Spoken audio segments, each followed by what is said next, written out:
Module singletons work perfectly, until you try to subclass one. Then things get messy. A metaclass singleton works by overriding the dundercall method in the metaclass itself. When code calls my class with parentheses, Python actually invokes the metaclass's dundercall, not my class directly. A custom metaclass intercepts this, checks whether an instance already exists, and returns it, or creates a new one and caches it.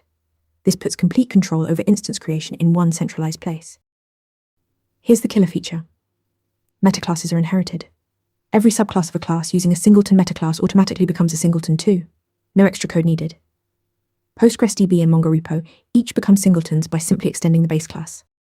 Metaclasses also let you add thread safety at the instantiation point. Wrap dundercall in a threading lock, and you get race condition-free singletons, or go lazy and defer initialization until the instance is first accessed.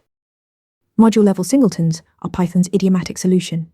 Define a shared object at module scope, import it anywhere, and Python guarantees it's only initialized once. No metaclass machinery required. Simpler, more readable, and the right choice when you don't need class inheritance or custom instantiation behavior.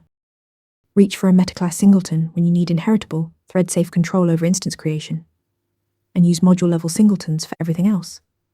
Follow for more Python deep dives. Want to get better at answering questions like this? With Interview Mentor, you practice real interview questions out loud. You get personalized feedback and a grade on every answer, and you can track your improvement over time.